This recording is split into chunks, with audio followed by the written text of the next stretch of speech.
Yun, magandang araw po sa inyo lahat. Welcome po sa Makapili TV. Viral po ngayon ng isang motovlogger na kung saan inalipusto po niya at niyabangan, inangasan ang isang motorista sa Sambales. Ngayon, siya na nga yung nagkamali, siya pa yung may ganang magyabang, magmatapang, nakakala mo hindi siya yung may mali. Diba? Siya pa yung unang nag-post ng kanyang video na yun. So yun nga lang nag-backfire sa kanya dahil mukhang mawawalan po siya ng lisensya or hindi kung hindi man masususpinde. So ito panoorin po natin tong balitang to pero siyempre bago lahat kung hindi ka pa nakasubscribe sa Makapili TV, baka pwedeng pakipindot po muna yung subscribe button at the same time pa-like na rin po ng video, wala naman pong bayad yan kaya pindot na. So ito kilalanin na po natin kung sino itong motovlogger na nagyabang ngayon nag-iiyak-iyak na. Samantala, ipinatatawag ng Land Transportation Office si Yana Motovlog upang pagpaliwanagin kung bakit hindi dapat suspendihin o bawiin ang kanyang lisensya matapos masangkot sa isang viral road rage incident sa Zambales. May report si Brigada Jigo Custodio. Ibrigada mo! Brigada! Live report!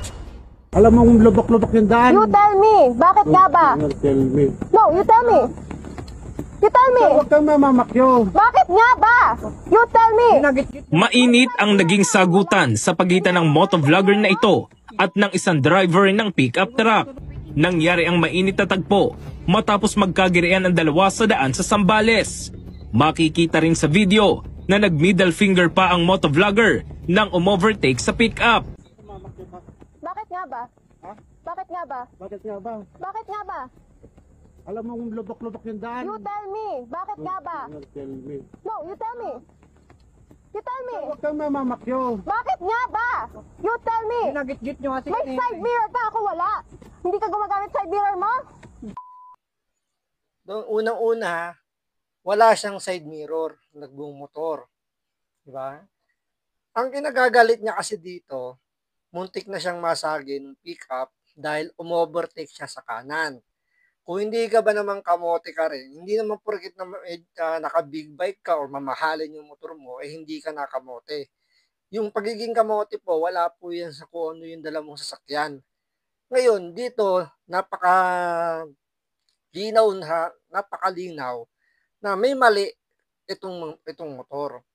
Bakit kamo? Bawal po kasi hanggat maaari po hindi po ina-advise na ikaw ay umovertake sa kanan unless kung pagbibigyan ka or meron kang kumbaga meron kang malinis na na espasyo, medyo malaki yung espasyo mo na pagbibigyan ka nung sasakyan na sa kaliwa mo.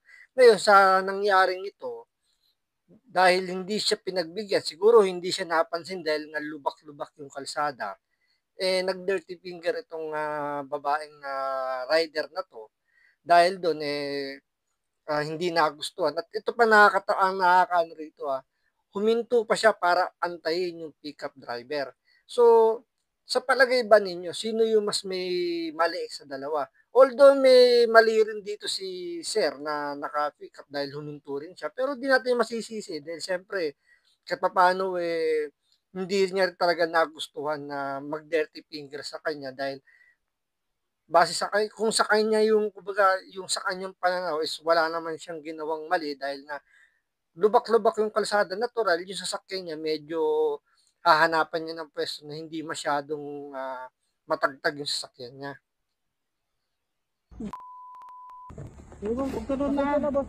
Ikaw ang wag ganon. You use your side mirror. Kahit nakalis na ang pick-up, patuloy pa rin sa pagmumura ang vlogger. Pangit mong pick up.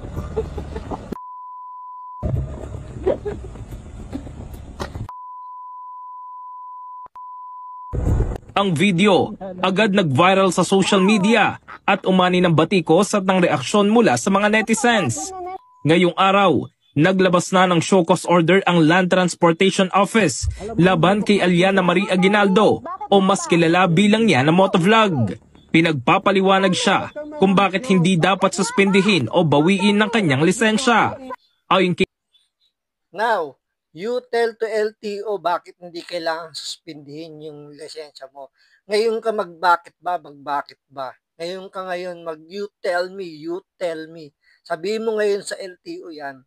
Ngayon, baliktad, di ba? Baliktad naman. LTO ang magsasabi sa now, you tell me bakit hindi ka kailangan suspindihan ng lisensya. Siguro, dapat to, hindi man ma-revoke, siguro isuspinde yung kanyang lisensya para magtino.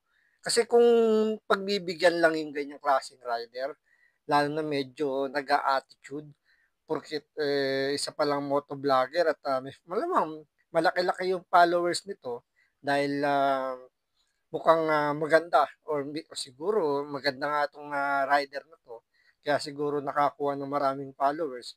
Hindi magandang ehemplo yung kanyang inasal, 'di ba? Kasi kung halimbawa, buti na nga lang meron siyang kasama diyan na na inaawat siya kasi kung kinonsinti siya ng mga kasama niya, 'di ba?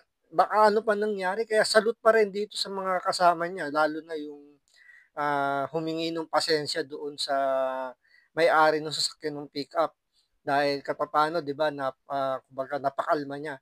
Kung hindi niya nagawang pakalmahin o sabihin natin nakisaw-saw siya kasi inaaya pa nitong motovlogger na 'to na sapakin daw nila parang gano'n iniengganyo na saktan yung driver ng pickup eh.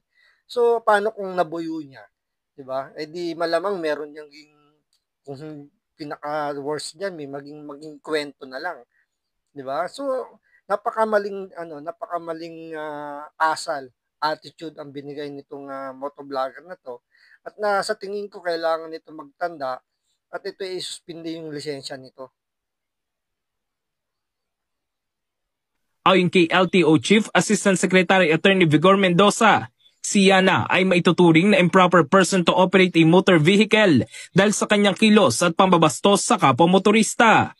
Dagdag pa ni Mendoza, bilang isang vlogger, dapat daw iginamit niya ang kanyang impluensya para itaguyod ang responsableng pagmamaneho.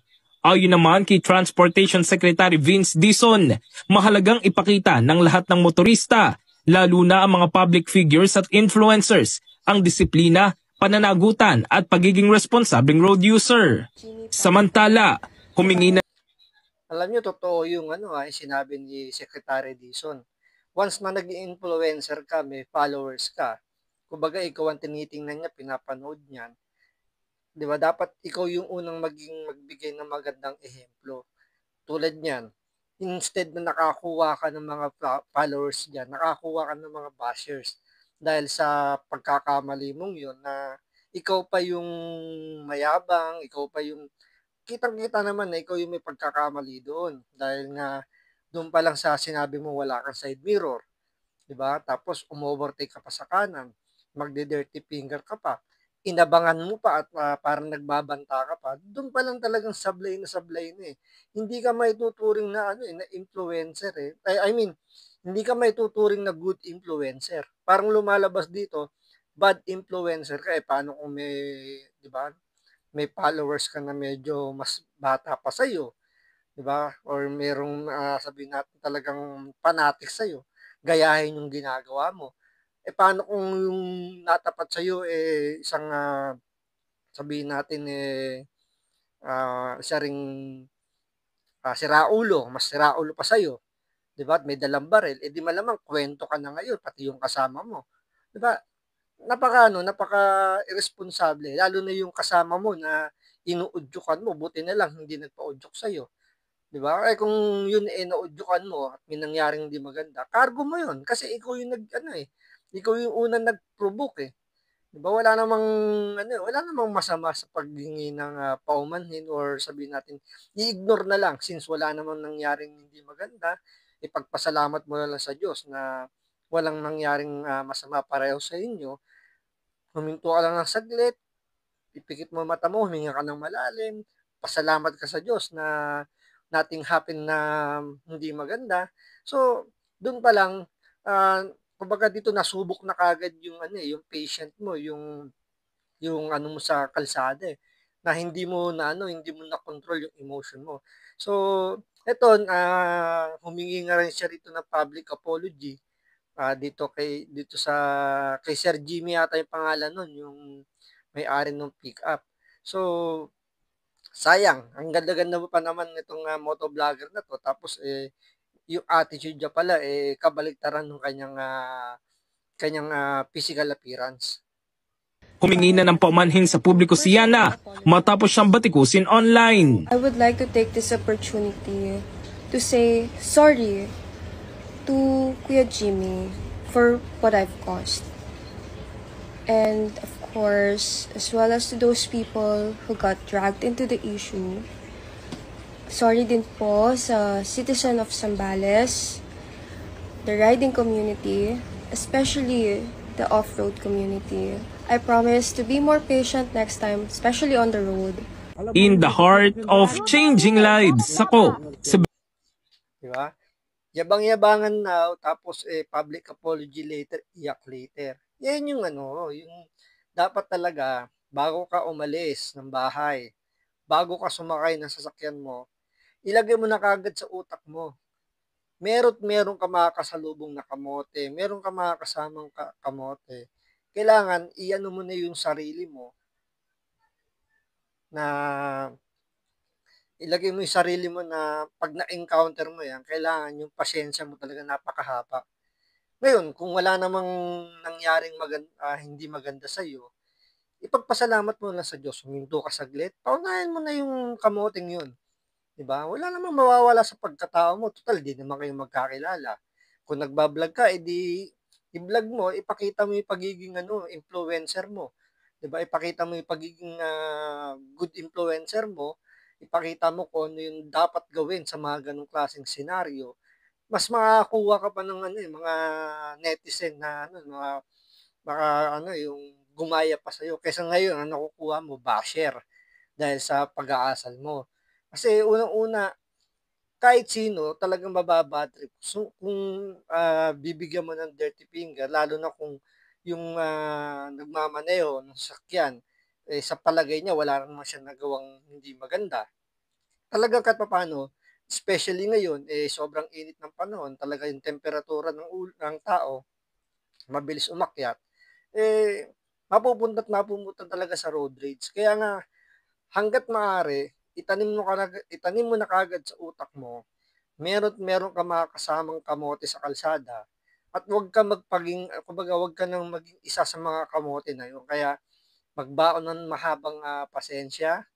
Kung sakaling magkaroon ng senaryo na hindi naman kayo nagpang-abot, paunahin mo na at magpasalamat ka sa Diyos na walang nangyaring hindi maganda sa'yo. What if yung dinerty finger mong ganyan, war freak pala, bunutan ka ng barilin ka, di naging kwento ka na lang ngayon.